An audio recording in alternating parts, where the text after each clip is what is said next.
पवन सिंह के माध्यम से जिस तरीके से लोकसभा काराकाट में लगातार भीड़ जुट रहा है, भीड़ उमड़ रहा है, कहीं ना कहीं पवन सिंह एक आंधी की तरह लोकसभा काराकाट में अपना वर्चस्व जमाते हुए नजर आ रहे हैं। मैं आपको बता दूं कि ये ज्योति सिंह को विदा करते टाइम जब प्रचार प्रसार के लिए जा रहे थे, उस समय पवन सिंह ने जनता का अभिवादन के लिए स्कॉर्पियो के छत से जनता को अभिवादन किया। वहीं मैं आपको बता दूं कि जिस तरीके का भीड़ पवन सिंह के रैलियों में देखा जा रहा है, कहीं ना कहीं ये लोकसभा काराकाट काफ़ी ही क्रिटिकल बन चुका है। एक तरफ राजाराम कुशवाहा और उपेंद्र कुशवाहा को कड़ी चुनौती देते हुए पवन सिंह का दबदबा आज भी कायम है।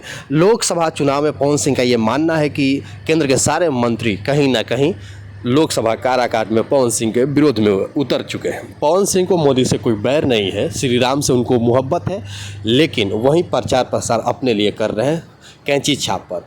लोगों से अपील करते हुए पवन सिंह कहीं बाज नहीं आ रहे हैं कि कैंची छाप पर आप लोग मुहर दबाएं और अपने बेटा या पवन को जिताएं। तमाम लोग ये चर्चा का विषय लोगों में बन चुका है कि पवन सिंह क्या जीत रहे हैं या नहीं। लोग दूर से भी कॉल करके ये जानने की कोशिश कर रहे हैं कि पवन सिंह का जीत कन्फर्म है या नहीं। आप देख सकते हैं कि जो भीड़ दिख रहा है आपको, आज सुबह पीएस बिंदिया होटल के सामने ज्योति सिंह प्रचार प्रसार करने जा रही थी, तभी पवन सिंह ज्योति सिंह के स्कॉर्पियो के ऊपर आकर बैठ गए और जनता से अभिवादन और आशीर्वाद मांगने लग गए।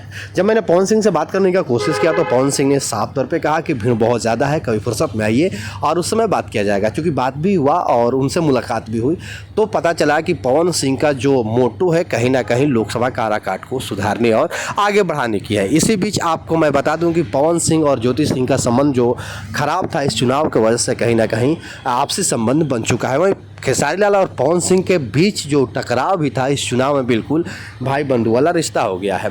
जनता का अपार स्नेह और प्यार पवन सिंह को लगातार मिल रहा है। वहीं पवन सिंह इस प्यार और स्नेह से काफ़ी ही गदगद है। मैं आपको बता दूं कि चुनाव प्रचार आज थम चुका है और पवन सिंह लगातार अपने जनता से वोट मांगते हुए अपील कर रहे हैं। वहीं पीएस बिंदिया होटल में उनके फैंस और उनके समर्थकों का लगातार जमावड़ा देखने को मिल रहा है। पुलिस बल की भी तैनाती देखी जा रही है। वहीं उनके समर्थकों में जोश की कोई कमी नहीं है। देखना ये होगा कि 1 तारीख को पवन सिंह को कितना वोट मिलता है, 4 तारीख को सांसद बनेंगे या नहीं।